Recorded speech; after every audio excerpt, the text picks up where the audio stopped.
Hindi ko alam kung sasang-ayon kayo dito sa observation ko. Mag-comment nga po kayo mga tol ng 1 kung oo, 2 kung hindi.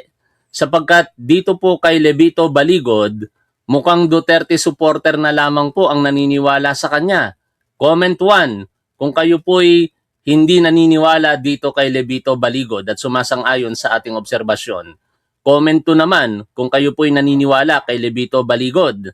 Kasi sa ating pong pag-uusapang balita mga tol, nilalaglag na po siya unti-unti ng mga taong kanyang isinusulong kamakailan, no? Para po pabagsakin, siraan ang iba't ibang personalidad, kasama po diyan ang ating mahal na Pangulong Bongbong Marcos. Ang pagtawag po ng mahal na Pangulong Bongbong Marcos ay bukal sa aking kalooban. Hindi po yan sarkastikong statement katulad ng sinasabi ni Christian Esguerra. Pero hindi ko na po siya tinitira. Pinaalala ko lamang po sa inyo. Ngayon, ito po kasi yung huling statement ni Attorney Levito Baligod sa kanyang Facebook post. Sabi po dito, recantation procured through subornation is a weightless evidence. No? Kapag ka ito daw po ay isinulong lamang yung pagbawi ng salaysay ng kung sino lamang, wala daw po itong bisa, wala daw po itong halaga. Ayon dito kay Levito Baligod. At kung titingnan po ninyo, ang post na ito, meron po itong mahigit sa 5,000 reactions, 180 plus comments at 130 plus shares. Naniniwala ako na tama po tayo.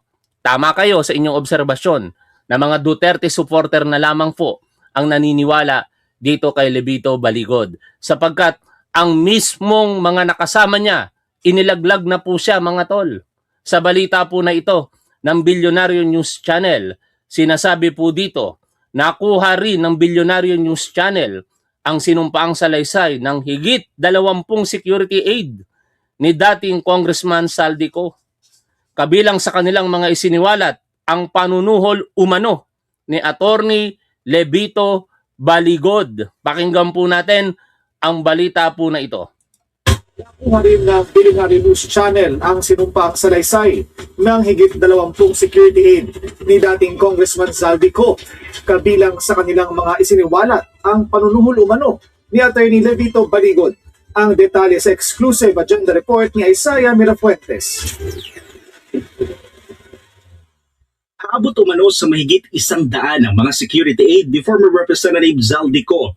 May 18 mula sa kanila ang nagsabing nag-deliver umano sila ng mali-maletang pera sa ilang politiko, kabilang na kay former House Speaker Martin Romualdez at PBBM.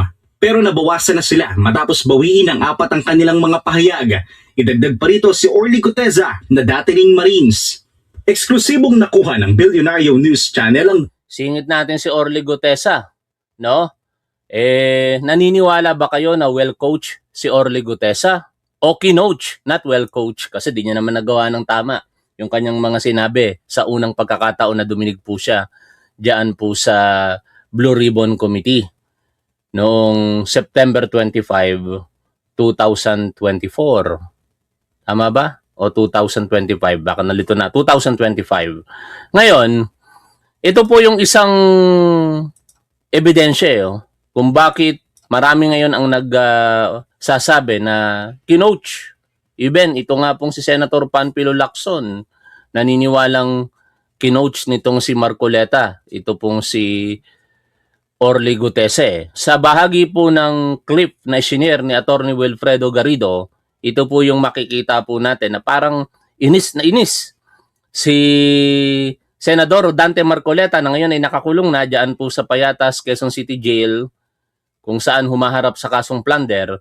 Makikita po ninyo rito kung paano dinudot-dot nitong si Rodante Marcoleta ang hawak na papel sa harapan nitong si Orly Guteza. Yan. Galit na galit si...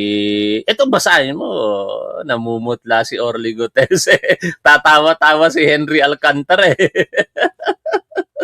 No? Kaya tuloy, maraming nag-oobserba katulad nitong si Ronald Llamas na mukhang mukha ng programa ni Christian Esguerra. Marami pa namang nanonood kay Christian Esguerra kaya nawala po yung guilt feeling sa akin. No? Kasi kahit 702,000 na lamang o pa yung kanyang subscribers ngayon, napakarami pa rin po niyan, nasa 9,000 po kung current viewers ang nanonood po sa kanya kagabi.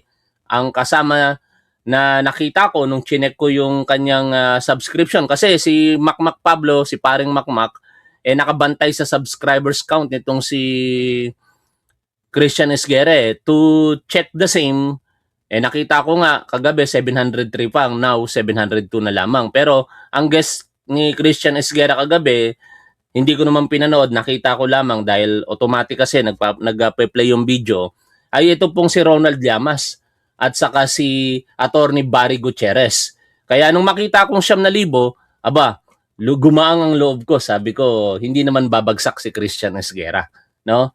Kahit paano, wala akong kasalanan. Kasi ayoko po nang may mga taong bumabagsak na isa ako sa dahilan.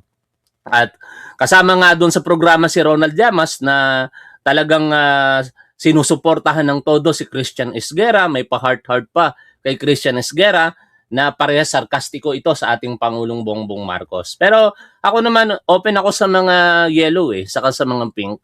Yung mga pinagsasasabi nila, kahit kritisismo yan sa ating Pangulo, walang problema sa akin yan. Same with mga DDS, kung tawagin nila si Pangulo, okay lang yan. Sige lang, banatan nyo ng banatan. Kung gusto nyo banatan, karapatan nyo yan.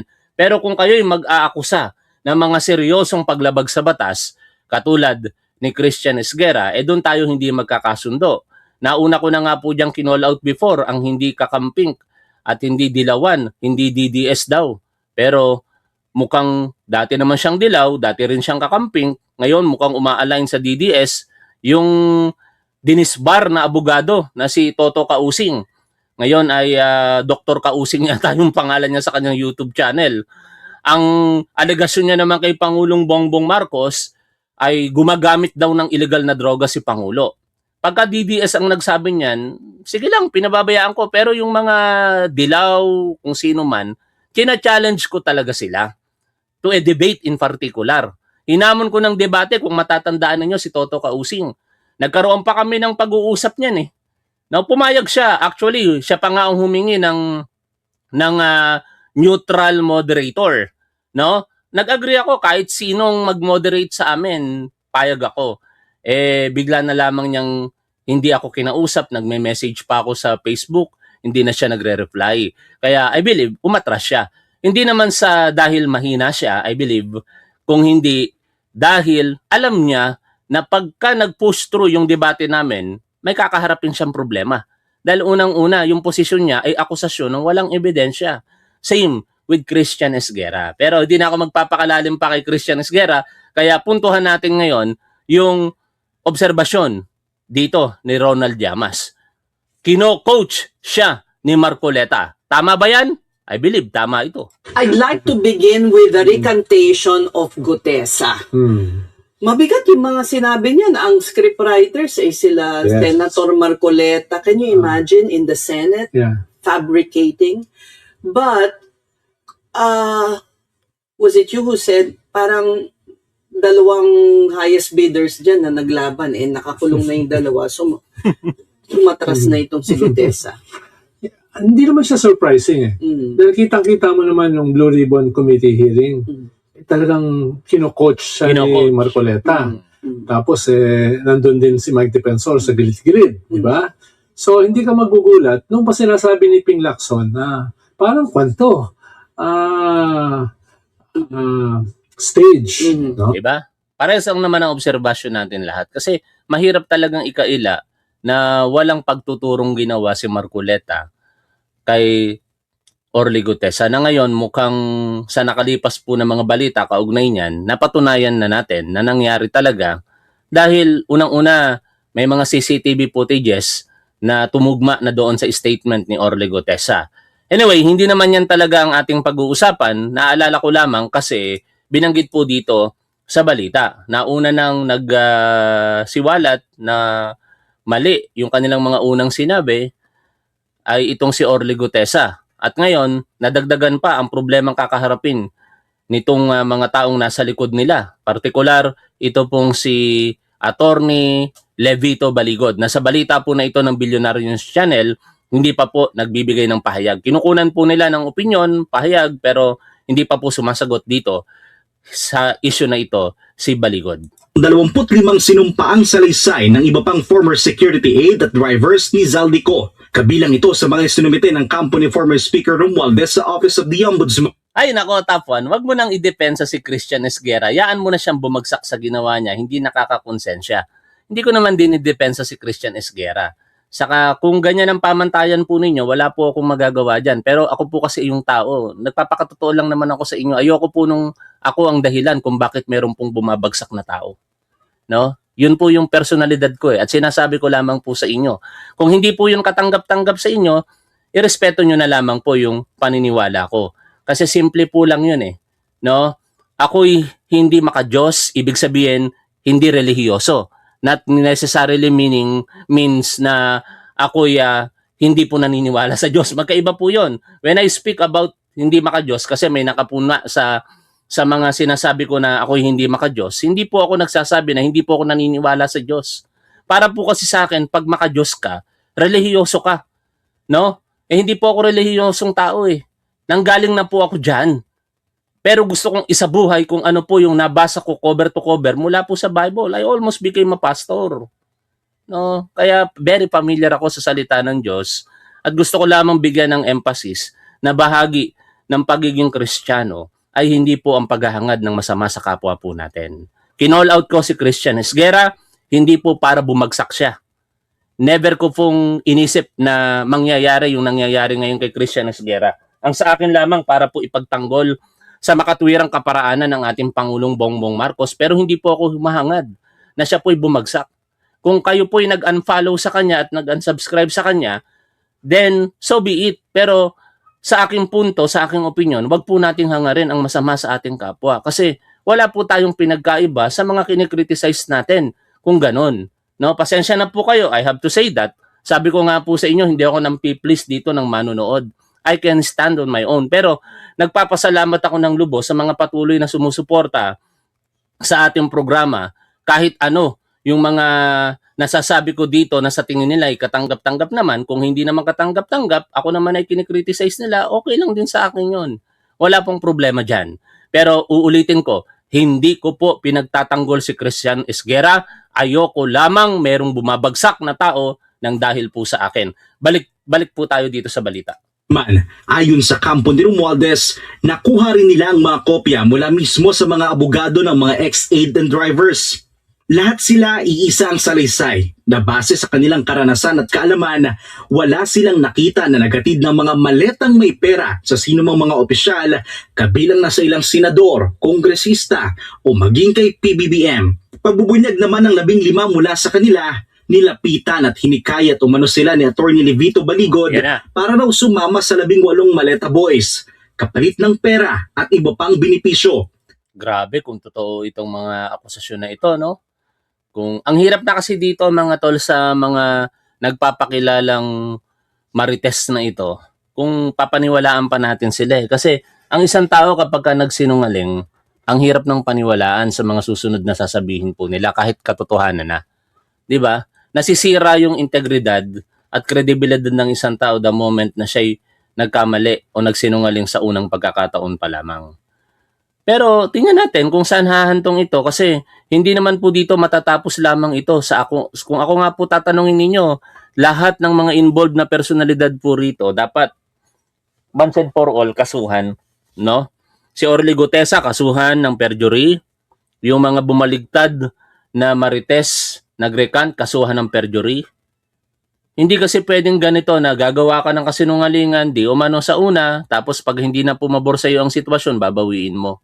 Saka vindication na rin yan sa parte ni Congressman Martin Romualdez dahil ngayon pinagbibintangan na kaya daw po nagsipagbaliktaran ng mga ito dahil nasuhulan daw po ng malaking halaga di umano ng kampo ni Martin Romualdez. Yan ay alegasyon ng mga DDS ngayon. Kaya kung ako po ang puposisyon sa kampo ni Congressman Martin Romualdez, lahat ng mga tao na ito na yumurak sa kanyang pangalan, kakasuhan ko talaga ito ng nararapat na mga kaso according sa kanilang mga ginawa sa nakalipas po na panahon.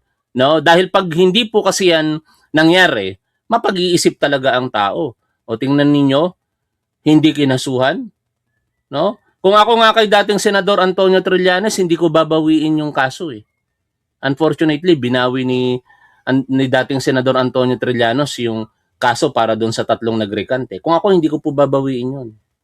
Hindi katwiran na porket nagrecant ka at binabawi mo ang mga pananalitang ginawa mo sa ibang tao na mga paninira sa kanilang reputasyon ay babawiin na. Pero syempre, desisyon po yun ni dating Senador Antonio Trillanes, wala tayong magagawa. Ngunit, again, kung ako po ang nasa katayuan ni Trillanes, ipupush ko talaga yung kaso. As simple as that.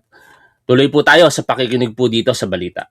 Hindi naman idinitalye kung magkano ang halaga. Kasama rin daw ni Baligod ang ilan pang nagngangalang Rosbert Wopan, Benny Bulontate, Johnny Buduan at si Tube. Nahiya naman ako dito sa yumuyurak sa aking itsura. Mga tol, tingnan nyo naman ang itsura ko ngayon. No? May nakita lang ako na hindi naman pala ako. Akala ko ako yung tinitira eh. Mayroon pala siyang nireplyan. Pero alam niyo, bago kayo tumira ng itsura sa kapwa niyo, tingnan niyo muna yung itsura ninyo. No? Babanat kayo ng pangyuyurak sa itsura ng kapwa ninyo, tapos yung itsura ninyo hindi maipaliwanag kung mukha bang tao. Balik tayo rito. Nabase sa pagsasaliksik ng BNC, miyembro rin ng umano'y Maleta Boys. Ayon pa sa mga dating aid at drivers ni Ko, hindi rin daw sila tinakot o binayaran para gawin ang kanilang salaysay. Ayon pa sa informant ng BNC, may naghahanap Oy, mga tol, naisingit ko, naalala ko. Sabi nung basher ko, nagbebenta ka na naman. Ibigay mo na lang yan sa mga followers mo. Hindi naman ako mayaman. Pero ako'y mamamahagi nito ng 5 piraso sa August 31. Black polo shirt ni Top 1. Meron tatak dito, TW. Tapos yung tagline natin nasa likod, kung ano ang tama at dapat, doon tayo. Binebenta ko po ito. No? Medyo may kamahalan ng paggawa, kaya kahit paano tumubo man lamang si Mrs. sapat para sa kanyang pagod at pag-aasikaso sa negosyo na ito, okay na. May kamahalan, 750 pesos po ito. Pero kung hindi nyo kayang bumili, magbaka sakali po kayo sa raffle. May raffle po tayo sa August 31. Pumunta lamang po kayo sa profile ko o sa Top 1 Merch. Makikita nyo po dun yung post natin at mag-comment kayo regarding sa mechanics. No? Kung gusto nyo pong suportahan si Top 1, baka kinalaunan, wala nang manonood kay Top 1, kakaunti na lamang, lumakas bigla yung Top 1 Merch, magpapatuloy tayo sa ating ginagawa. O yan, bili po kayo kung gusto nyo lamang. Hindi po ito sapilitan bilang pagsuportan nyo na rin sa ating programa. Instead, yung mga nagsesend ng super chats or super stickers, digital gift dyan, ipunin nyo na lamang po yan, tapos ibili nyo, meron pa kayong in return na nakuha kay Top 1. O, di ba? O yan, salamat po sa inyong suporta. Ngayon, puntahan na po natin yung reaksyon ni Undersecretary Claire Castro tungkol po dito. Sa kanyang vlog, hindi yata siya naka-live kagabi, no? Parang vlog lamang ito eh. Marami pa ang nagpapatunay na mastermind sina Defensor Marcoleta at Baligod. Si Yuse Claire, binanatan ito ni Bad sa vlog na pinanood natin kahapon. Pinalalabas ni Bad na si Yuse Claire ang isa sa mga nag-orchestrate, nakisawsaw daw sa pagbanat kay Christian Esguerra. Hindi po totoo yun, sapagkat Palace Press Officer po ito. Binanatan ni Christian Esguerra si Pangulong Bongbong Marcos by calling him tamad o tanga or kasabwat or both. Kaya nararapat lamang para kay Attorney Claire Castro na sabihin na hindi po totoo yung mga sinabi na yon ni Christian Esguerra. Kaya Bad, isip-isipin mo yung mga sinasabi mo, lalo yung paggamit mo ng orchestrated word. No? Magkaiba ang coordinated sa orchestrated attack. Para kang hindi journalist. Kaya tuloy inaasar na lamang kita sa Facebook page ko eh. Ang tawag ko na sa inyo ngayon, Jorna Shit. Kung may DD shit na pinauso, si Top 1, baka mauso sa inyo yung Jorna sheet. Pwede ba nating tawaging Jorna sheet yung mga ganyang uri ng journalist, mga tol? Yung salita ng salita, wala namang ebidensya. Akusa ng akusa. Ang pinaka-worst na sinabi nitong si Bud kahapon na napakinggan natin, kaya ako bilang suporta at pagmamahal din sa mga manonood po natin ng mga loyalista, nasaktan ako sa sinabi niya. Dahil ang sabi ni Bud, sa inyong mga loyalista, ilusyon lamang daw po ang pagmamahal ninyo sa dating Pangulong Marcos Sr. Diba? Nung marinig ko yon, inansubscribe ko si Bud. Kaya nasa sa inyo yan kung patuloy nyo pa rin panonoorin si Bud. Pero mag-ingat po tayo sa mga tinatawag ni Tapon ngayon na Jorna sheet. Okay? Pakinggan natin ngayon dito si Yusik Claire. Everyone, welcome back to my YouTube channel, Batas at Attorney Claire Castro. Today is August 21, 2026 at pag-usapan natin ngayon, mga ka-clear, ang pag-recant ni Gutesa at tungkol sa kanyang di umano alam na mga kwento tungkol sa maleta. Ito'y binawi niya na. Pero maliban dyan, mayroon pang mga iba na gumawa ng mga affidavits na nagpapatunay na balak silang suhulan ni Atty. Baligod. So, pakinggan muna natin to. Bigyan natin ng konteksto para mas maintindihan po natin. So, dito tayo mag-start sa kwento ni Gutesa nung naglakas loob na po siya na magpakita. Gumawa na po siya ng salaysay at sa isang video, sinabi niya kung paano ito nangyari. So, pakita lang po natin ng konti yung iba, ha? Bagaman hindi raw ito personal knowledge ni Gutesa, sinabi umano sa kanilang senador na kailangan nilang basahin ang affidavit at babayaran umano siya ng pera. Dagdag pa raw dyan ang ipinangakong education scholarship ni Defensor para sa mga anak ni Gutesa. Matapos umanong aprubahan ni Marcoleta ang inihandang affidavit. So, ito yung sinasabi natin. Siyempre, kapag ikaw ay kapit sa patalim, kailangan mo talaga ng financial assistance. Plus, meron pang di umanong Hindi naman namin pinapabagsak si Vlogcaster Armandin. Katangahan po na isipin na pinapabagsak namin si Vlogcaster Armandin. Kino-call out lang namin yung kanyang maling paniniwala, no? Yung kanyang mga maling pinagsasasabi.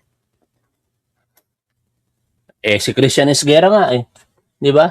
Di ko hinahangad na bumagsak. Anong nangyari? 702,000 subscribers na lamang ngayon.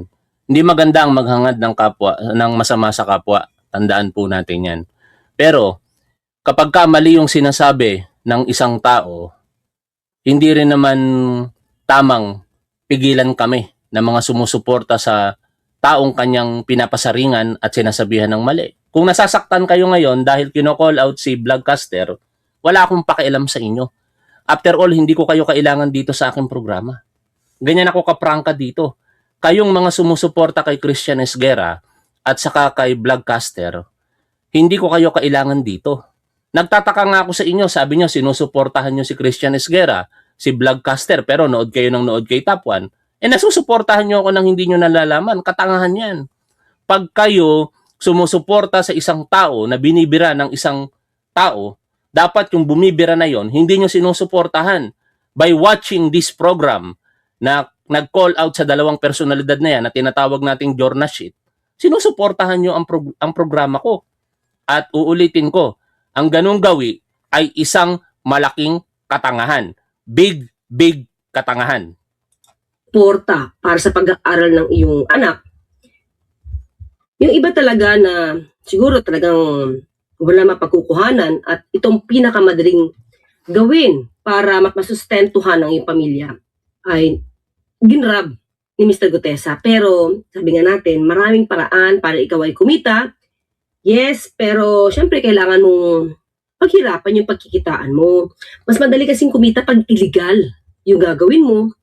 Pero Saka ito, tandaan ninyo mga tol, bago tayo magpatuloy kay Yusik Claire, pag kayo naghahangad ng masama sa kapwa ninyo, you will reap what you sow. Sabi nga, di ba? No? Ganun lang yon. Hinahangad nyong mangyari yung masama sa kapwa ninyo. Pag hindi nangyari sa inyo yan, mangyayari yan sa pamilya ninyo, sa mga kamag-anak ninyo, sa mga kaibigan ninyo. Sino ang masasaktan sa huli? Kayo din. No? Huwag nyong hangarin ang masama sa kapwa ninyo. Napakasimpleng bagay yan. Napakasimpleng pagpapakatao. Kaya yung mga trolls, hindi ko itinuturing na mga tao ang mga ito eh. Kaya ganyan ko sila ina-address. No? Mga tanga. Kasi para sa akin, kung tao ka, hindi ka dapat tanga. Kung tao ka, hindi ka dapat bobo. Pagka tinawag kitang tanga at bobo, katulad ng mga trolls, hindi ka tao.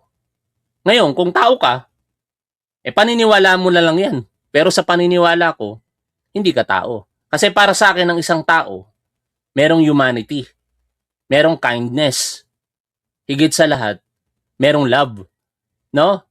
Yung mga sinusuportahan ninyo, nagagawang magsimba, pinapakita pa every now and then na pumapasok sa simbahan, nananalangin. Tapos maghahangad kayo ng masama sa kapwa ninyo. Hindi naman yan kailanman ginugusto ng pinapanalanginan nila. Kung Diyos ba talaga yung kanilang sinasamba. Maliban na lamang kung demonyo yung kanilang sinasamba. O baka doon magkakasundo kayo. O real talk yan. Ha? Wala akong pakialam sa mga pinagsasasabi ninyo. After all, ako naniniwala ako na sa hinaba-haba na ng na pagdaanan kong mga pagsubok sa buhay, yung pamantayan ko na wala akong inaagrabyadong tao, yun po lagi yung nagliligtas sa akin eh. Kung bakit hanggang ngayon, hindi ako pinabagsak, hindi ako nabagsak. Maraming naghangad, pero hindi sila nagtagumpay. Sapagkat sa paniniwala ko, kahit hindi ako relihiyosong tao, hindi ako pinababayaan ng ating Diyos. And anytime naman, kung sakaling mangyari ang nararapat sa lahat po tayo, lahat tayo mamamatay. Kaya hindi dapat natin yung kinakatakutan. I am always ready for that. No? Kaya nga, sa totoo lang, ako pag namatay ako ngayon mismo, hindi mapapariwara pamilya ko dahil may matatanggap silang malaking halaga. Naka-insured ang buhay ko. No? Same with my family. Sinikap kong i-insured lahat kami. Para pag dumating yung mga pagkakataon na yan, yung kinabukasan nila hindi hindi mapapasama. Kayo, kayong mga naghahangad ng masama sa kapwa, naiisip nyo ba yan? Baka nga kayong mga naghahangad ng masama sa kapwa, isang kahig, isang tuka pa kayo. Tapos ganyan pa kayo mag-isip sa kapwa ninyo. Kaya hindi kayo pinagpapala eh. Kaya hindi kayo nakakaalis sa miserableng buhay ninyo. Alam ninyo, mga tol, pasensya na kayo kung nangangaral ako ngayong umaga. Yung mga ganyang tao, yung masama ang pagtingin sa kapwa, nag-iisip ng masama sa kanilang kapwa, miserable ang buhay ng mga yan. Hindi ako naniniwalang masaya ang buhay ng pamilya ng mga yan.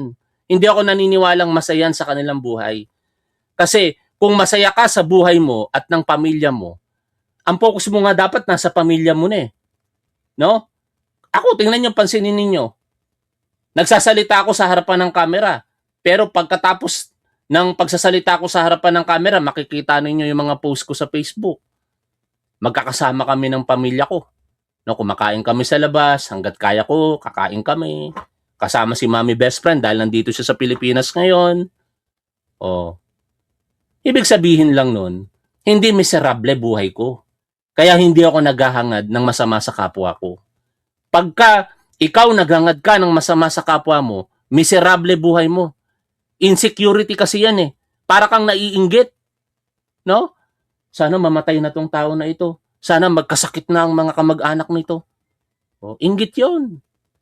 Pero hindi mo na namalayan na yung mga sinasabi mo, baka mangyari sa'yo, baka mangyari sa mga mahal sa buhay mo. Pag nangyari na yon sa inyo, kanino kayo lalapit? Dahil miserable buhay ninyo, malamang, hindi na rin kayo pagkakatiwalaan ng mga nakakakilala sa inyo. Kasi ganun yung mga pag-uugali ninyo eh. O, sige na, tama na yung sermon sa umaga. Balik na po tayo dito po sa pakikinig kay Yussi Claire. Siyempre, may kaakibat ito na consequence. Pag illegal yung gagawin mo, alam mo namang mali. Babalik at babalik sa'yo yan eh. Diba? Kasi parang easy money siya dahil gumagawa ka ng illegal. Siguro dahil napakalaki ng in-offer. Napakalaki ng in-offer, millions, plus scholarship pa ng kanyang anak, siya ay narahuyo, na-entice, nainggan niya, na umoo. At ito naman yung affidavit niya ay nabasa na natin ng isang araw. Pero sabi ko, syempre, kung kailangang makita kung sino ang mastermind dito, dapat siguraduhin pa rin na yung statement nitong si Gutesa ay naaral mabuti. Kumbaga, naimbestigahan ng mabuti kasi kung dati ay nakagawa siya ng kwento na gawa-gawa, pumayag siya, so kailangan din malaman natin kung ang kinukwento niya ngayon ay totoo na. Tama. Siyempre kahit paano, Diba? Tama yun. Yan ang epekto kapag ka nagsinungaling ka sa una. Parang ang hirap ng paniwalaan ng mga susunod mong sabihin. Kahit ngayon, nagsasabi ka na ng totoo. Tingnan nyo, mismong si Yusek Claire, dapat masigurado natin, ayon sa kanya, na yung sinasabi ngayon nitong si Gutesa ay makatotohanan na. Paano masisigurado? Sa pamamagitan ng pag-iimbestiga. At ang investigasyon dapat nakaangkla sa mga ebidensya. Meron ng isa, CCTV. Sabi ni Orly Gutesa, nung mga oras na siya'y pumasok sa Senado, ng mga panahon na yon, siya'y sinundo ng staff ni Rodante Marcoleta. Tugma iyon doon sa CCTV. Tugma yung pagpapaantay sa kanya, no? At yung pagkikita nila ng staff sa harapan ng elevator, yung pagpasok niya sa opisina ni Senador Rodante Marcoleta. Tugma. Kaya medyo nagkakaroon ng kaunting kredibilidad na yung ikalawang statement nitong si Orly Gutesa. Pero hindi doon matatapos yun. Dapat lahat ng mga pinunto ni Orly Gutesa doon sa 4 na pahina na kanyang sinumpaang salaysay, ma-verify, no? Ma-validate sa pamamagitan po ng mga corresponding evidence. mga ka-clear, meron tong bahid, di ba? Kumbaga, ang hirap ng paniwalaan kung ikaw ay nagbabago ng statement. Si Cielo Magno, kakampi ni Christian, wala akong pakialam kay Cielo Magno. No? Kung kinakampihan niya si Christian Esguerra, so be it. Wala akong pakialam doon. Huwag nyo na ngang ipagdiinan yung mga punto nyo dito. Kasi nagmumukha lang kayong insecure eh. Paliwanag kayo ng paliwanag dito sa channel ni Top 1, wala naman kayong mga kwentang tao. Yung mga supporter ni Christian Esguerra, hindi ko kayo kailangan dito, real talk. Lumayas kayo dito sa programa ko. No? Hindi ko kailangan ang mga katulad ninyong tao. Hindi nga masagot ng idolo ninyo kung nagbabayad siya ng tamang buwis eh. Di ba? Oh. Nasagot ba ni Christian Esguerra? Total, ayaw niyong tigilan yung programa ko sa pagtatanggol kay Christian Esguerra. Sige, i-brought out ulit natin yan. Nasagot ba ng iniidolo nyo yung tanong ni Top 1? Siya ba'y nagbabayad ng tamang buwis ayon sa kinikita niya dito sa YouTube? Hindi kayang sagutin ni Christian Esguerra. Bakit hindi niya masagot? Malamang sa malamang, hindi siya nagbabayad ng tamang buwis ayon sa kinikita niya dito sa YouTube. Oh, fact yan. Fact. Kung hindi fact yan, dapat ipakita niya resibo. Kaya niya bang ipakita yung resibo katulad ng pagpapakita ni Top 1? O, yung latest na lamang, kung religiously and properly nagbabayad ka ng tamang buwis, yung latest ang ipakita natin. O, eto 148,000 no? Binayad ni Top 1 sa buwis, napupunta sa gobyerno, na bahagi kayo, pinoprotektahan kayo ng gobyerno. Di ba kayo nahihiya nun? Yung sinusuportahan ninyo, baka hindi nagbabayad ng tamang buwis. Tapos yung kinikriticize nyo dito, religiously nagbabayad ng tamang buwis. Oh, nakakahiya yata yun. Suporta kayo ng suporta sa tao tapos hindi nagbabayad ng tamang buwis? Anak ng teteng na yan. Anong tawag sa inyo? Ipokrito. Si Cielo Magno, wag mong idamay dito. Wala akong pakialam sa kanya, di ko siya pinapanood. Never kong pinanood si Cielo Magno. Wala akong pakialam sa kanya. Kaya ko lang nakilala yung Cielo Magno na yan dahil naging tao ng gobyernong ito before. Pero after that, wala akong pakialam sa kanya. Wag niyong idamay si Cielo Magno dito. Kasi pag dinamay niyo si Cielo Magno, baka ma-call out pa yung atensyon ng iba pang mga loyalista at PBBM supporter at ewan ko kung anong mangyayari. Saka ikaw, kung sino ka man, wala akong pakialam sa'yo. Napansin ko lang yung comment mo, kaya kita napansin ngayon. Pero wala akong pakialam sa pagkatao mo. Malamang insecure ka kay Top 1. Malamang naiinggit ka. Kung hindi ka naiinggit kay Top 1, thankful, pero bakit ka nagre-react dito sa programa ko? Bakit kailangan mo ipagtanggol si Christian Esguerra dito? Sinusuportahan mo si Top 1 sa panonood mo sa akin. Ngayon, ibabalik ko sa iyo lahat. Ikaw ba sumusuporta ka sa mabuting tao? Ikaw ba sumusuporta ka sa maayos na tao? Ang maayos na tao dapat sumusunod sa batas. Ang isa sa batas na dapat sinusunod natin ay ang pagbabayad ng tamang buwis. Si Christian Esguerra, nagbabayad ba ng tamang buwis ayon sa kinikita niya dito sa YouTube? O bakit hindi niyo masagot? Tapos babatuhan niyo ako. Ang ibabato niyong argumento sa akin, yung 203 billion pesos na sinasabi ni Carpio na hindi daw binabayaran ng pamilya Marcos, wala akong pakialam doon. Kung gusto niyong suriin nyo. Maghanap kayo ng ebidensya na talagang hindi sila nagbayad. Hindi yung dahil sabi-sabi lamang.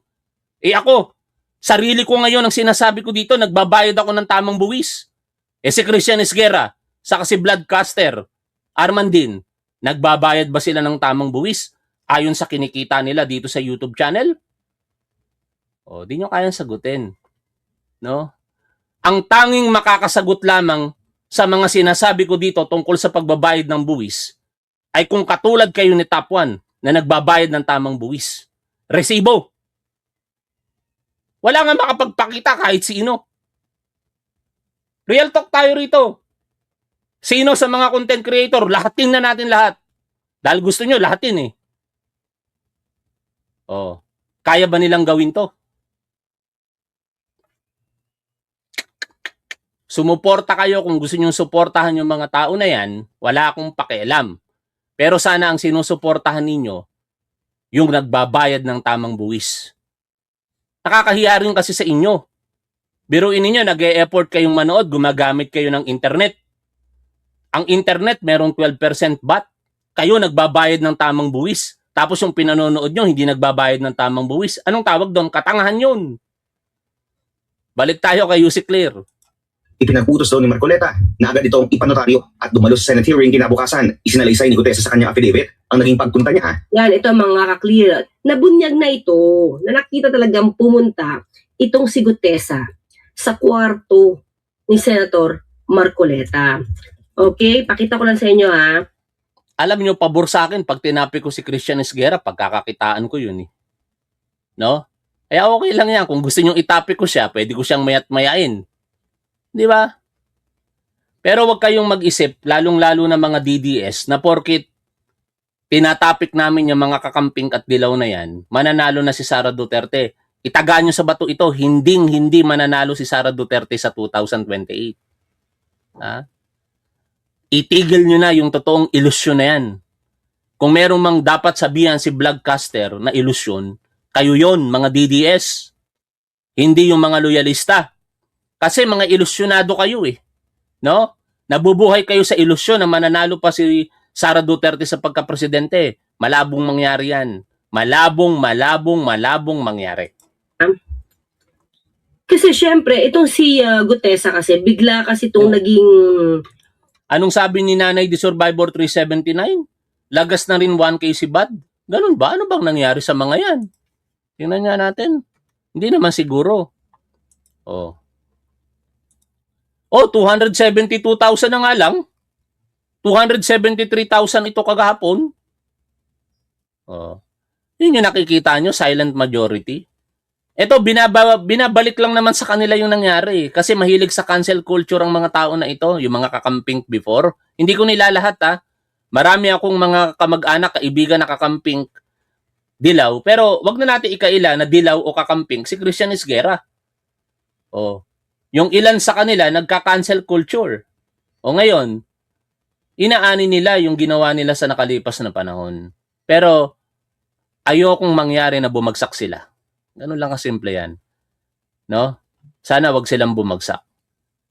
Pero sana tigilan na rin nila yung mga pahayag na wala naman silang ebidensya. Dapat pag nagsasalita kayo, katulad ni Undersecretary Claire Castro, merong ebidensya lagi.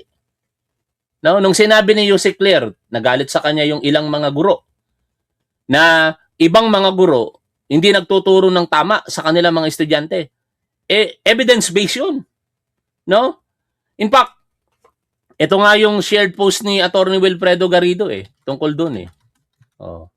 Ito, dilawan to.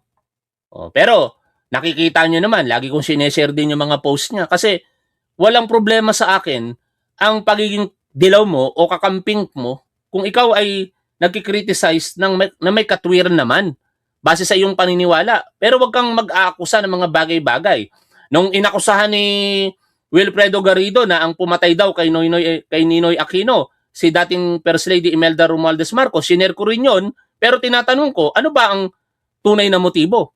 Sino ba ang makikinabang? Hindi ako nag-agree sa post niya na yun. Pero dito, agree ako dito. Ang hirap talaga maging spoke, sabi niya. Sala sa init, sala sa lamig. Ang pagkakaiba, si Claire Castro, di nawawala ang poise. Di katulad ni Harry Roque na nagbebelat. O si Butiki na naging kengkoy. Kaya patuloy lang, anti-Claire. O meron siyang sinare na video dito tungkol sa teacher. Ay, hindi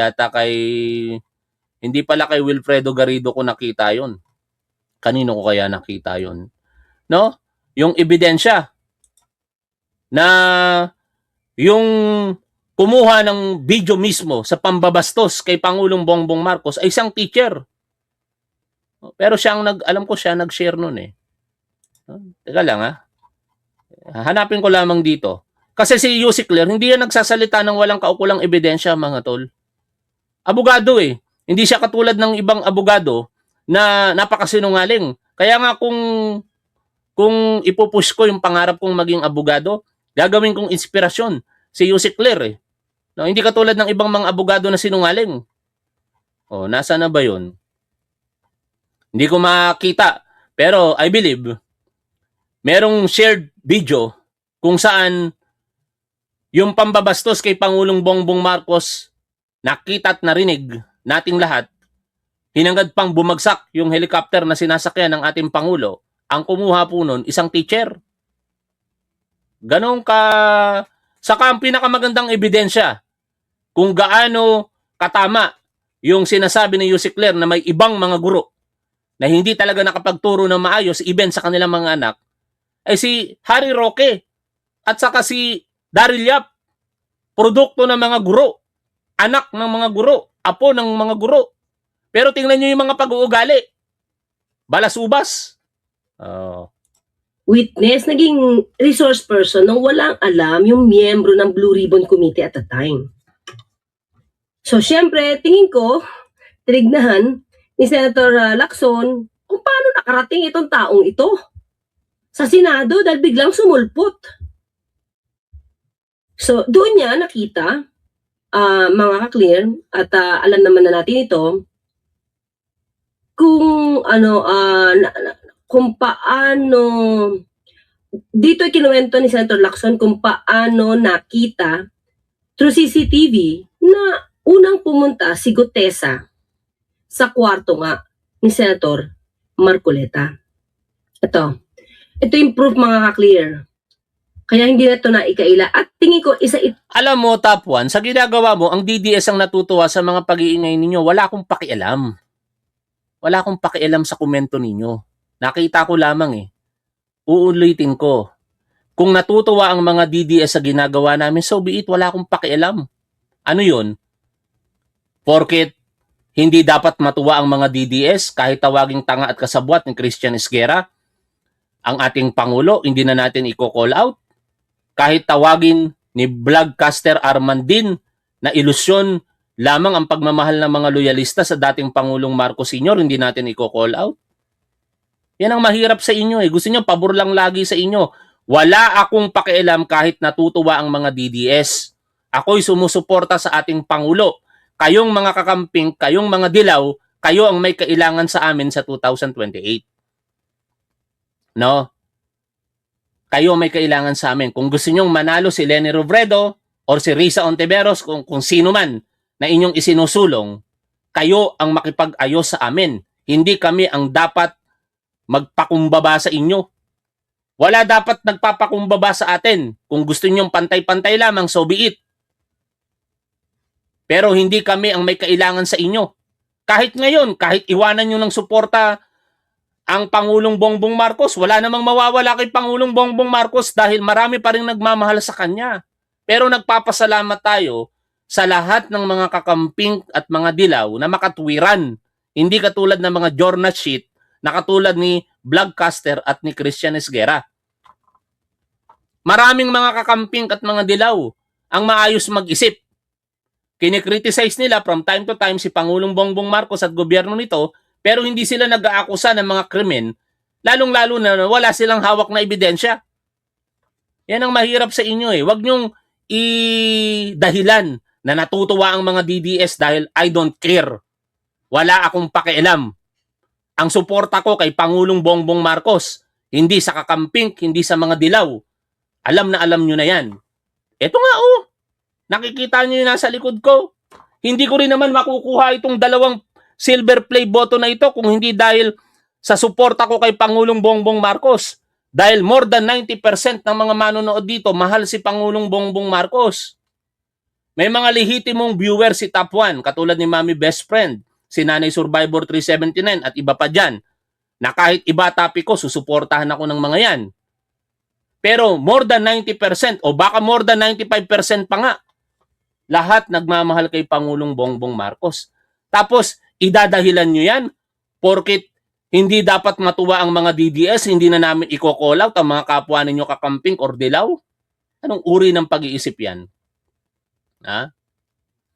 Balik tayo kay si Claire. Ito sa nagpa-trigger, no, ng alitan or let's say ng hindi pagkakaunawaan ni Senator Lacson at saka ni Senator Marcoleta. Okay, pakita ko mga clear ha. Kasi si Senator Lacson din ang nag-reveal nito eh. Ayan. Lacson to ask Marcoleta's help in finding his surprise witness. That's October 29, 2025. Okay, dito, Senator Rodante Marcoleta's surprise witness at the flood control probe or Ligotesa could not be found at his registered home address. Senator Ping Lacson, Monday night. Hindi na ito pala makita at that time. So, okay. However, doubts remain to cloud Gutesa's testimony since the notary public whose name appears on the affidavit. Oh, ito sabi ni Earl Pullers 2234, ang hirap pong banggitin ng inyong pangalan. Kakamping po ako pero nag-ansab ako kay CE. Disappointed ako sa kanya. Gusto ko po kasi ang ginagawa ni PBBM. Maraming salamat po sa inyo, no? Pero hindi ko po hinahangad na mag-unsubscribe kayo sa kanya. Pero nagpapasalamat ako ng lubos kasi napakaraming mga kakamping at dilaw na ina-appreciate si Pangulong Bongbong Marcos. Ngayon, welcome ang kritisismo. Si Atty. Wilfredo Garrido, grabe rin neto banatan si Pangulong Bongbong Marcos eh. Pero pagka yung pagbanat ay akusasyon na ng isang krimen, ibang usapan na po yun. Si dating unang ginang, inakusahan niya ng pagpatay daw, mastermind ng pagpatay kay Noynoy Aquino, shinare ko na lamang yun sa ating profile at bahala na ang mga loyalista dyan, no? Sapagkat ako'y naniniwala na cyber libel yung ginawa nitong si Atty. Wilfredo Garrido. Pero wala po ako sa posisyon para gumawa ng legal na aksyon tungkol doon. Hindi ako naniniwala sa sinabi niya na yon. Pero it doesn't mean na ika-cancel ko na itong si Atty. Wilfredo Garrido sapagkat marami po siyang pagsuporta ngayon na ginagawa sa ating gobyerno. Partikular yung pagsuporta niya sa Pax Ilica. Ay, Pax Sulaica. Ay, hindi. Sorry, nagkamali ako sa sinabi ko. Pax Ilica pala. Pax Ilica, hindi Pax Sulaica. No? Ito, si Fingerheart nag-send ng jewels. Maraming salamat po sa inyo. Ay, hindi pala. Yung Fingerheart pala, ang ibig sabihin yata nun. No? Si 29 Shinky ang nag-send niyan. Maraming salamat po sa inyong suporta sa ating programa. Ngayon, nagpapasalamat ako, babalik po ako dun sa kakamping kanina. Hindi ko po hinahangad na mag-unsubscribe kayo sa mga kakulay po ninyo. Pero nagpapasalamat po ako sa inyo sapagkat sumusuporta kayo kay Pangulong Bongbong Marcos. Ganyan, makatwiran yan. Sa totoo lang mga tol, kung sakaling talunin ni Senator Risa Ontiveros o kaya nitong si Lenny Robredo ang ang sino mang kandidato sa pagkapangulo sa 2028, susuportahan ko kahit sino maging presidente. No? God forbid, maging presidente si Sara Duterte. Susuportahan ko ang gobyerno. Hindi ako lalaban sa gobyerno. Ganun po yun. Dapat sumusuporta tayo sa gobyerno. Pero pag may mali sa gobyerno, i-call out natin. Bakit hindi ko kino-call out si Pangulong Bongbong Marcos? Sa paniniwala ko, wala namang mali sa ginagawa niya. Karapatan ko yan. No? Kung may mga pagkakataon na hindi ko nagustuhan ng desisyon niya, nagsasalita ako dito. Dami nga nagalit sa akin dati na loyalista nung tinanggal si General Nicolas Torre bilang PNP chief Kasi naniniwala ako na dapat manatili sana bilang chief PNP si General Nicolas Torre. Na-criticize ko yung desisyon na yon ni Pangulong Bongbong Marcos. Nagalit sa akin ng mga loyalista pero nanindigan ako. Kasi paniniwala ko yun. At wala akong masamang sinabi sa ating mahal na Pangulong Bongbong Marcos. It happened lamang na mas kinampihan niya ang posisyon ng pagtatalaga o pag-aalis kay General Nicolas Torre. Pero at least, okay lang sa akin kinalaunan dahil napatunayan ko naman na karapat dapat si General Torre na pagkatiwalaan at naibigay naman yung kay General Torre bilang General Manager ngayon ng MMDA. At sa puntong ito, since nabanggit ko siya, tayo'y nangihimok, no? Na sana pumalaot sa politika sa 2028 si General Nicolas Torre at suportahan natin siya sa pagkasenador. Kasama ng iba pang mga personalidad na lagi nating sinusulong dito. Si Atty. Benhur Abalos, si Yuse Claire Castro, si Atty. Melvin Matibag. Kahit sinasabi ni dating Senador Antonio Trillanes na hindi na siya tatakbo, sana tumakbo siya. No? Si Senator JB Ejercito, si Secretary Guibo Teodoro, pero lumalakas ang panawagan ngayon kay Secretary Guibo Teodoro na kumandidato sa pagkapangulo at sana suportahan ni PBBM. Pagka ganun ang nangyari, susuportahan ko ang kandidatura ni Secretary Guibo Teodoro. Kasi ngayon na iba na ang paniniwala ko Nung mga nakaraan, dapat winnable. Pero naniniwala ako na winnable kung sino ang susuportahan ni Pangulo. Kung magkakaisa lamang tayo mga supporter ng ating Pangulo at ng mga loyalista. The moment na magkaisa tayong lahat mga tol, kung sino man ang i-endorso ng ating Pangulo sa pagka-presidente sa 2028, maipapanalo po natin. Said her signature was forged. Okay, the Senate pro tempore also revealed that Senate CCTV footage showed Gutesa lounging at Marcoleta's office for 30 minutes in the morning of September 25 before heading to the session hall for the committee hearing. Si Sen. May mga nagsesend pala ng star sa ating Facebook. Maraming salamat Hindi ko nababanggit ang mga pangalan ninyo pero ayan, nag-message na ako sa inyo using my personal profile. Maraming salamat po sa inyo. Senator Lacson din mismo ang nag-reveal as early as October 29, 2025. Doon natin una nadinig na nakita nga itong si Gutesa, di ba? Napapunta dito sa opisina ni Senator Marcoleta. Nung araw na yon, nung umaga na yon ng September 25. Okay? So tuloy tayo. Sa opisina ni Marcoleta, kung saan umano siya tinuruan na kung ano lang nasa affidavit, yun lang ang kanyang sasabihin. Pagdating ng sesyon, dito na umano siya pinagalitan ni Marcoleta dahil sa umano'y pag-a-adlib nito. Ito yung box ng pera na pinag-uusapan natin sa kasalukuyan. Mr. Gutesa, mag-stick ka lang sa binabasa mo. Huwag ka nang nag-adlib. Kung ano yung nandito, basahin mo lang. Ay, Dali, nako. diba? Kasi lumalabas dito, mga ka-clear, mukhang kabisado ni Senator Marcoleta yung nasa affidavit. Well, inamin nga ito ni Defensor na totoo naman silang tumulong, di ba? Ni Senator Marcoleta sa paggawa ng affidavit. Pakinggan natin, ha? First of all, sir, were you part of the paggawa po ni Sergeant Gutesa? Yes. Okay, so inaamin niyo po. Yes.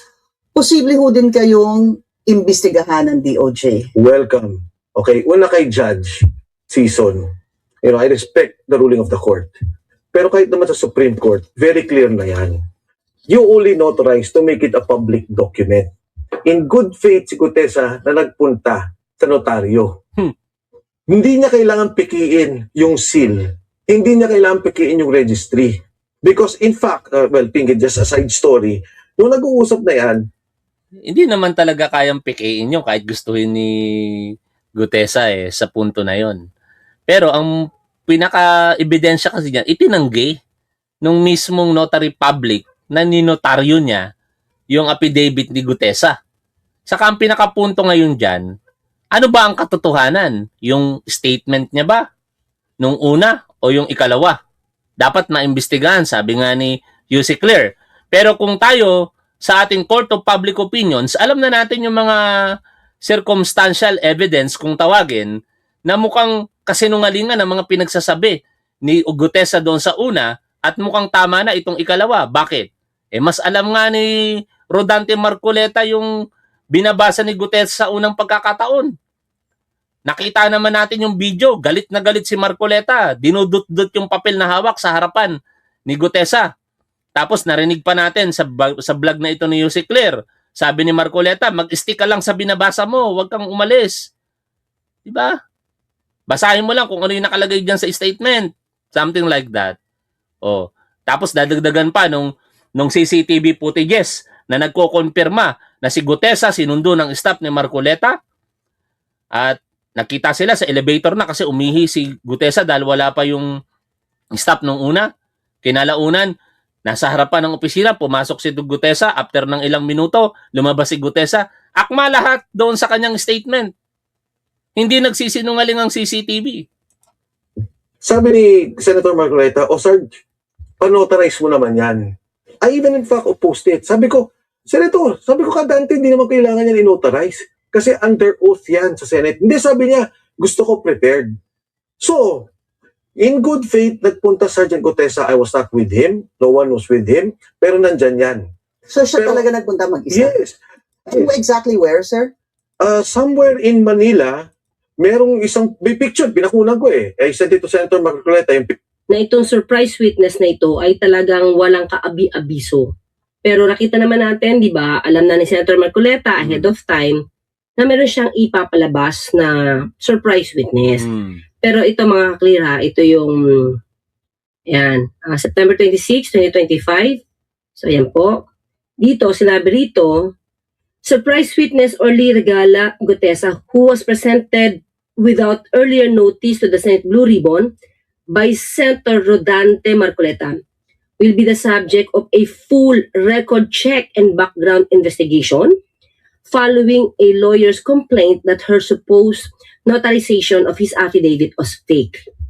So dito mga clear, Lacson noted on Friday that Gutesa, who claims to be a former Marine and ex-security consultant of Representative Elizalde, was presented before the committee on Thursday without even the courtesy of notice. On Thursday night, hours after media outlets uploaded screenshots of Gutesa's affidavit, the lawyer whose signature and notarial details appeared in Gutesa's affidavit denied notarizing or preparing the document. She demanded it be taken for being fraudulent. So mga kakli, ibig sabihin, talaga nagulat din naman itong miyembro ng Blue Ribbon Committee dahil walang kaabi-abiso na merong gagawing surprise witness or merong Talagang gulat na gulat. No? Saka napaka-unparliamentary nung ginawa ni Senador Rodante Marcoleta na yon. Kumbaga, walang kortesiya sa chair ng committee. At sa mga kapwa niya mambabatas, biruin mo, meron ka palang surprise witness, di mo man lang sinabi, hindi man lang binet. Hindi nabet Pero mabait si Senator Lacson, kaya pinahintulutan niya, sige, magsalita ka dyan. At nung nagsasalita na nga si Gutesa, o anong nangyari, nagalit tuloy si Marcoleta kasi pamali-mali yung pagbasa. Isasubmit or i-introduce na surprise witness itong si Senator Marcoleta. At medyo kita nyo naman na mas mukhang kabisado nga nyo yung affidavit dahil galit nga kay witness, kay Gutesa, dahil nag-a-adlib pa. Okay? So, okay, tuloy tayo mga ka-clear. Ayon kay Gutesa, nasaktan umano siya nang hindi na siya pansinin ni Marcoleta matapos ang nangyaring pagdinig. Dito niya raw naramdaman na tila nagamit lang siya para sa pansariling agenda ng senador at ni defensor. Bandang September 27, isang tao umano mula sa opisina ni Marcoleta ang nag-message kay Gutesa. Binigay raw nito ang number ni former COMELEC Commissioner Atty. Rowena Guanzon para ayusin ang ilang detalye sa kanyang affidavit. Pero hindi na raw ito ginawa ng former bodyguard. Marina mang kinontra. Okay, ibig sabihin mga ka-clear, kasi wala na siya nabanggitin na binigyan siya ng pera. Ang sabi lang niya is parang di na siya pinansin. Doon sa affidavit na binasa natin, di ba, pagkatapos siya mag-testify, wala. Di man lang siya nilapitan doon na Senator Marcoleta. Umuwi na lang siya, na parang siyang litong-lito. Di niya alam kung bakit siya napasok sa ganun. Ilang araw, wait lang mga clear, tingnan natin kung ilang araw bago siya tinawagan ulit. Sina ni Marcoleta iling agenda ng senador at ni defensor. Bandang September 27, isang tao umano mula sa opisina ni Marcoleta. So, kung 25 nag-testify, isang araw, magdadalawang araw, di ba? Kinontak siya para paayos yung affidavit daw dito kay Atty. Rowena Guanzon. Ang nag-message kay Gutesa. Binigay raw nito ang number ni former COMELEC Commissioner Atty. Rowena Guanzon para ayusin ang ilang detalye sa kanyang affidavit. Pero hindi na raw ito ginawa ng former bodyguard. Marina mang kinontra ni Guanzon na willing siyang mag-abogado para kay Gutesa. Paninindigan niya, sinungaling ang former bodyguard. At posible umanong si former House Speaker Romualdez ang nasa likod ng pagbaliktad ni Gutesa at ng ilang Maleta Boys. Sana makita yung call log or text, alam mo yun, yung history ng mga messages. Diba? Or at least call log or paano ibigay yung number. Di umano ha? Tingin ko, kung makikipag-cooperate at kung nagsasabi talaga ng tama, itong si Orly Gutesa, ipapakita niya yan. No? Kasi hindi po pwedeng kusa lang siya nagpunta doon sa restaurant nang walang nag-message sa kanya. O, tama yung observation ni Yusek Claire. Kaya ang makakapagpatunay talaga para paniwalaan ka totally, Orly Gutesa, ikusa mo na yan. Alam naman ng mga investigador ang gagawin dyan, pero ikusa mo na. No? Ipakita mo na yung mga call logs, text messages, iba pang mga circumstances para mapatunayan mo na nagsasabi ka ng totoo. Ni Atty. Rowena Guanzon. Si Martin naman talaga ang beneficiary niyan. Pag nag-recant yung apat, nag-recant si Gutesa ng testimony niya at affidavit ay ginamit ng ombudsman against Romualdez, sinong kikinabang? Hindi ba si Martin? O di sama na si Gutesa sa conspiracy ni Martin? Well, anyway, makikita naman yan. Sana lang, no? Sana lang makita yung history ko talaga, di ba? Kasi kung wala naman din talagang kinalaman si Atty. Guanzon, ay mahirap naman din i-float yun. Pero, well, I think, mas maganda kasi kung magsasalita naman ng katotohanan itong si Gutesa, paano yun ibinigay? Kasi hindi na siya nakipagkita eh. Hindi siya nakipagkita. So, tingin ko kung may history log yan or call logs, ba, mga text messages, o makita na lang yan. Well, anyway, ito na nga mga clear. So, itong pag-recant ni Gutesa, hindi na ikinagulat ni Senator Lacson. Una naman kasi, sa akin una naman kasi parang duda na siya kay Gutesa na ginawang surprise witness ni Senator Marcoleta. Kaya nga niya siguro nakita, di ba, na kung paano itong pumunta sa kwarto ni Senator Marcoleta. At binanggit nga niya na bigla na lang sumulpot ito na walang kaabi-abiso, which is parang violation yun ng rules nila. Di ba? Okay, sige, tuloy tayo. Okay, tuloy tayo dito. Ng Senado, si Orly Gutesa, matapos siyang bawiin ang mga alegasyon laban kay former House Speaker Martin Romualdez. Una pa lang daw, halatang scripted na ang naging testimonya nito kaugnay sa flood control scandal. Actually, mga kaklip, marami naman nakapuna na parang scripted. Kasi nga, di ba, mas kabisado, lumalabas kasi. Sa totoo lang, mga tol, DDS lang naman ang naniwala kay Orly Gutesa noong mga panahong iyon. Yun ang katotohanan dyan at hindi mababago yun. No, mga Duterte supporter lamang ang naniwala kay Orly Gutesa. Ngayon, itong mga naniwala na yun sa kanya, hindi na naniniwala sa kanya sa kasalukuyan. At tayo naman nagdududa din kung totoo pa ba o hindi yung sinasabi ni Orly Gutesa. Huwag tayo kasing magsisinungaling dahil pag yan ang nangyari sa unang pagkakataon, mahirap ka nang paniwalaan sa mga susunod pang pagkakataon. Nasisira yung pagtingin sa tao kapag ka sa una pa lamang sinungaling ka na. Una, parang napikon si Senator Marcoleta kasi hindi nag-stick si Gutesa sa pagbasa ng affidavit. Tapos may portion doon na nawawala at mas kabisado pa ni Senator Marcoleta, ibinigay niya pa yung sarili niyang kopya kay Gutesa. Di ba? So, doon Anyway, tingnan natin kung ano sinabi ni Senator Lacson. Agenda report ni Dexter Ganibe. Hindi na raw kinagulat pa ni Senator Pampilo P. Lacson ang pagbaliktad ni Orly Gutesa. Sabi ng dating Blue Ribbon Committee Chairman, nakita naman sa live streaming ng hearing noong September 25, 2025 kung paano daw i-coach ni Senador Rodante Marcoleta si Gutesa sa kanyang pagharap sa investigasyon sa flood control scandal.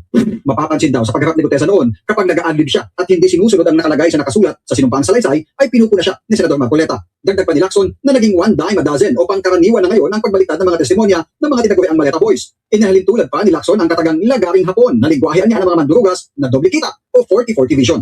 Binanggit din ni Lacson ang Senate CCTV Rec. Ako, ang ibig sabihin nito, kumita siya sa kabilang partido, tapos kikita pa siya sa kabilang partido, kaya yun yung tawag na lagaring hapon. Pero ang tanong natin, nakatanggap kaya siya?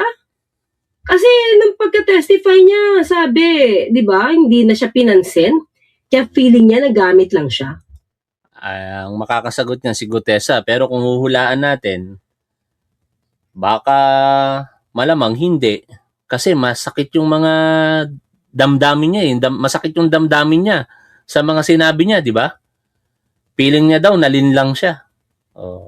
Masasabi mo lamang yon kung hindi tumupad sa usapan yung nangako sa'yo. Kaya malamang sa malamang, baka kahit pang gasolina, hindi pa nakakuha ito si Orly Gutesa sa unang pagkakataon. Nang inisip niya yung malaking pangako sa kanya. Biruin mo, ayon sa kanya, ang laki ng pangako, mga tol. 100 milyon para sa kinabukasan ng kanyang pamilya. Ang mahirap kasi, Orly Gutesa, nasisilaw ka sa pera no? Kung may paninindigan kasi talaga ang tao, kahit gaano kalaki yung offer sa'yo, hindi mo tatanggapin. Ano ginawa niya? Tinanggap niya. Tapos nung hindi tumupad, saka lang siya nagbago ang isip. Kung paniniwalaan yung ikalawang testimonya niya. Ang hirap mga tol. Kasi ako hirap na akong paniwalaan ito si Orly Gutesa, kaya para sa akin, kasuhan dapat ito ni Congressman Martin Romualdez Kasuhan din ng Senate for perjury. Lahat ng pwedeng ikaso dito, ikaso. Hindi pa pwedeng itolerate yung mga ganitong sitwasyon. Kumbaga, mga oportunista ang ganitong tao. Pag may pagkakataon, igagrab. Pagka hindi pa mabor sa kanila, magsosorry na lang, magre-recant na lang. Maging accountable naman sa mga pagkilos at pananalita. Kaso, sinong naniniwala sa inyo, mga tol? Matanong ko lamang. Baka kasi ako lang naman ang naniniwala Pero matanong ko lang sa inyo, naniniwala ba kayo? Comment 3. Para pag pinanood ko yung pagko-comment ninyo sa replay, hindi ako nalilito kasi minsan may sumasagot 1, ang dami kong tanong. Comment 3 kung kayo naniniwala na dapat kasuhan itong si Gutesa. Comment 4 kung kayo na may naniniwala na palagpasin na lamang kasi inirecant niya na yung kanyang mga sinabi. Ako kasi, ang posisyon ko, dapat kasuhan. 3, ang sagot ko dyan, dapat kasuhan pa din itong si Orly Gutesa. Diba? Tapos, nagtago na siya dahil natakot na siya dahil hindi na siya nagpapakita. Tingin natin tinawagan siya para makipag-meet di umano kay Atty. Gonzon para maayos yung affidavit. Tapos hindi siya nagpakita. So, pwede, on that part, na meron na siyang maramdamang takot kasi ayaw niya na magpakita dahil parang siguro hindi na siya naniniwala sa pangako dahil feeling niya after siyang mag-testify, nagamit lang siya. Na nagpapakitang nagtungo si Gutesa sa tanggapan ni Marcoleta at nanatili roon ng kalahating oras bago humarap sa pagdinig ng Blue Ribbon Committee. Para naman kay Senator Erwin Tulfo, nakasalukuyang chairman ng Blue Ribbon Committee, hindi na ipatatawag pa sa Senado si Gutesa kasunod ng kanyang recantation o pagbawi sa mga una nang inihayag sa komite noong nakaraang taon. Ipapasa na po namin yung sa ombudsman. Sila na po kasi yun po ang gagamitan na statements. Parang lahat po ng anything has to do with flood control po ng investigation ng Blue Ribbon, ibinigay na po namin. Matapos ang matagal na pagkawala sa publiko, muling lumitaw si Gutesa at binawi ang kanyang mga pahayag at sinabi sina Marcoleta at dating Representative Mike Defensor ang pumilit at naglinlang sa kanya kapalit ng pera at scholarship para sa kanyang mga anak. Mukhang hindi talaga nabigay sa ganong kwento sa ganong kwento. At maliban dyan mga ka-clear, meron pa. So meron pa mga nagpatotoo na sinabi ni Gutesa. Pakinggan natin to. Sinumpang salaysay ng higit 20 security aid ni dating Congressman Zaldico. Kabilang sa kanilang mga isiniwalat ang panunuhol umano ni Attorney Levito Baligod. Ang detalye sa exclusive agenda report ni Isaiah Mirafuentes. Aabot umano sa mahigit 100 ang mga security aid ni former Representative Zaldico. May 18 mula sa kanilang Grabe, ang dami, no? Sa bagay, malaking negosyante naman kasi si Zaldico eh. Nakakapagtaka lamang talaga, o marahil, sabihin na natin, naghangad lang siya ng mas malaki pang kayamanan kung ang paniniwalaan ang mga akusasyon laban sa kanya, na pumasok pa siya sa gobyerno kasi yun ang kaparaanan para makakuha ng mas marami pang mga proyekto eh. Pero kung ikaw negosyante, manatili ka na lamang sa pagiging negosyante, huwag ka nang maghangad na magsilbi sa gobyerno. Lalasunin kasi nito ang isipan mo eh, mga tol eh. Yun ang nakikita ko dito eh. Kahit gaano ka katino sa una na negosyante, pag napasok ka sa gobyerno, matetempt ka talaga eh. Pagka mahina yung control mo sa sarili mo, wala na. Either mapapariwara ka dahil kinalaunan mabubuko ka, o makakalusot ka. Nakakalungkot lamang kapag may mga taong gobyerno na nakakalusot sa kanilang mga pagmamalabis, pang-aabuso sa pondo ng bayan. Hanggat maaari sana, hindi dapat mangyari yun eh. No? Kaya dito sa laban sa korupsyon, dapat wala tayong kulay dito eh. Dapat, pagka-korupsyon ang pinag-uusapan, dapat lahat tayo sama-sama galit dito. Lahat papanagutin natin. Kung may ebidensya kayo kay Pangulong Bongbong Marcos na siya'y corrupt, di i-call out natin si Pangulo. Pero wala kayong mailabas na mga ebidensya. Si Sara Duterte may naglalabas ng ebidensya laban sa kanya, kaya sama-sama tayo nagko-call out sa kanya, maliban sa mga DDS. Kay Congressman Martin Romualdez, may mga sinasabing ebidensya. Kaya ako, hangad ko, dumating yan sa korte para mapatunayan once and for all kung talagang walang kasalanan si Congressman Martin Romualdez. Kasi hanggat hindi yan umaabot sa korte, nananatili yung bangayan sa harapan ng publiko. Sasabihin ng mga supporter, tagapagtanggol ni Martin Romualdez na wala siyang kasalanan. Sasabihin ng mga nag-aakusa sa kanya na meron siyang kasalanan. Eh kung aabot sa korte, dahil may mga ebidensya di umano ang ombudsman, at sabihin ng korte, o ikaw, wala ka palang kasalanan. O di maniniwala ako doon. Pero kung sabihin naman ng korte na may kasalanan siya, maniniwala din ako. At kung sino-sino pa dyan na mga taong gobyerno, dapat managot silang lahat. No? Nakakalungkot, nakakagalit na tayong lahat nagbabayad ng buwis sa iba't ibang kaparaanan. Kayong mga manginginom, kayong mga may bisyo, naninigarilyo, umiinom ng alak, nagbabayad kayo ng tax, ang laki-laki ng excise tax. Tayong lahat na kumakain, nag-i-enjoy ng mga serbisyo ng iba't ibang mga negosyo, nagbabayad tayo ng 12% tax. And pinaka-personal sa atin, kapag tayo'y kumikita ng lagpas sa 250,000 pesos kada taon, nagbabayad tayo ng income tax. Tapos nanakawin lamang ng mga balasubas sa ating gobyerno. Kaya dapat galit tayo lahat yan. Ang nagsabing nag-deliver umano sila ng mali-maletang pera sa ilang politiko, kabilang na kay former House Speaker Martin Romualdez at PBBM. Pero nabawasan na sila matapos bawiin ng 4 ang kanilang mga pahayag. Idagdag pa rito si Orly Guteza na dati ring Marines.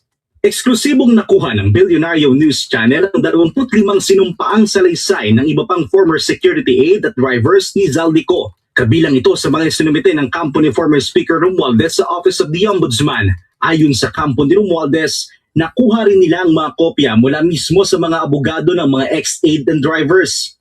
Lahat sila iisa ang salaysay na base sa kanilang karanasan at kaalaman, wala silang nakita na nagatid ng mga maletang may pera sa sinumang mga opisyal, kabilang na sa ilang senador, kongresista o maging kay PBBM. Pagbubunyag naman ng 15 mula sa kanila, nilapitan at hinikayat umano sila ni Atty. Levito Baligod para raw sumama sa 18 maleta boys, kapalit ng pera at iba pang benepisyo. Hindi naman idinitalye kung magkano ang halaga. Kasama rin daw ni Baligod ang ilan pang nagngangalang Rosbert Wopan, Benny Bulontate, Johnny Buduan at si Tube. na base sa pagsaliksik ng BNC, miyembro rin ng umano'y Maleta Boys. Ayon pa sa mga dating aid at drivers ni Ko, hindi rin daw sila tinakot o binayaran para gawin ang kanilang salaysay. Ayon pa sa informant ng BNC, may naghahanap umano mula sa Ombudsman at kampo ni Romualdez sa lahat ng mga naging security aid at drivers ng puganting si Zaldico. Kinukuha pa ng Billionaire News Channel ang panig ni Atty. Baligod kaugnay rito. Para sa agenda, Isaiah Mirafuentes. Well, anyway, sabi ko naman, even before at si Atty. Baligod naman amin na siya ay nagsusuporta dito sa 18 Maleta Boys. Dahil nga walang trabaho, kaya lang sabi nga, kung walang trabaho yan, tapos yan ang ipapangako mo, gagawin talaga niyan, yung pwede mong iutos. Diba? Hanapin ko lang dito mga kli, yung pag-amin niya. Yung sinasabi nilang prenomesahan sila, para hindi na sila pwede, kailangan magtrabaho for the next 2 years is an exaggeration. No? What I actually told everybody, not only the 4, but to the rule 18 plus 7 and plus 10, no? Ang hirap nyo ng paniwalaan sa totoo lang, no? Kaya dapat paganahin dito ang siyensya, hindi lang testimonya, no? Dapat malaman kung ano-ano yung mga ebidensya para malabas ang katotohanan dito dahil ang ebidensya hindi nagsisinungaling, sabi nga ni Gasa Belgas. Kasi ang testimonya pwedeng baluktutin. Katulad ng mga narinig na po natin sa napakaraming pagkakataon. Sa huli mga tol, dapat sama-sama tayong magalit sa korupsyon. Kahit sino ang involved, kapag korupsyon ang pinag-uusapan, dapat kagalitan natin. Kahit si Pangulong Bongbong Marcos, kung korap siya, kagalitan natin. Kaso lang, wala naman silang mailabas na ebidensya. No?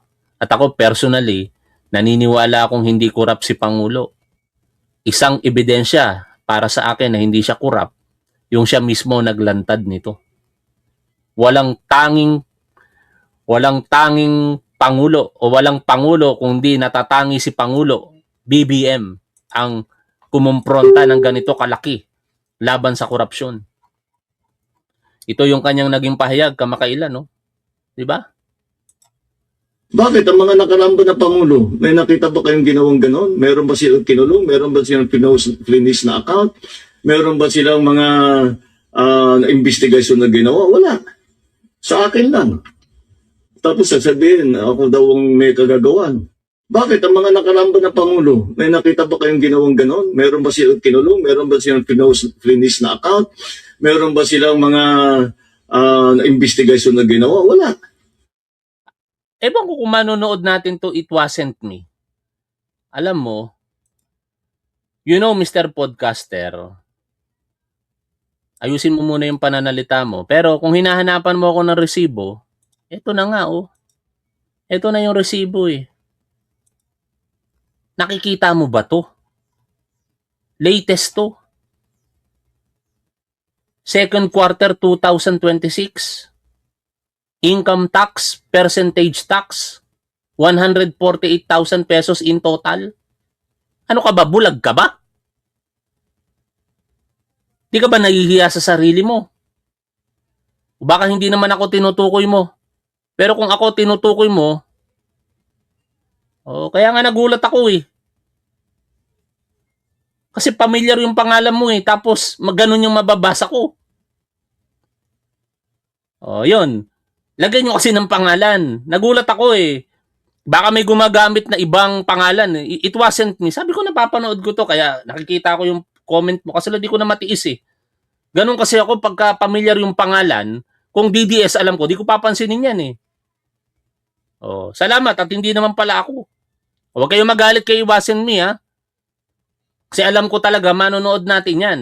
Ngayon, punta tayo. Sino ba talaga ang hindi nagbabayad ng buwis? Pero anyway, patapos na tayo mga tol eh. Kasi lagpas na nga ako sa 1 oras. No? Gusto nyo ba bang magpatuloy tayo? Sige, tuloy pa nga natin. Hindi, tama na. Maraming salamat sa inyong lahat mga tol. Sana lahat po tayo religiously nagbabayad ng tamang buwis. Pagka ginawa po natin kasi yan mga tol, naniniwala ako na magbabago po ang Pilipinas. Pero dapat lahat ng korap makulong. No? Lahat ng korap makulong. idagdag ko pa ito bago tayo magtapos. Bilangin nyo kung ilan libong content creator meron sa Pilipinas. Tingin ko hindi bababa sa 100,000. Kung ang bawat content creator nagbabayad ng tamang buwis, milyon if not billions ang mapupuntang revenue sa gobyerno. Imagine, ako na nga lang. Diba? 148,000 for second quarter. Ang liit pa ng views natin dito. How much more sa iba na ng mga napakalaki views? Okay? Lagi po nating tandaan kung ano ang tama at dapat, doon po tayo. Keep safe. See you always. Bye for now, mga tol.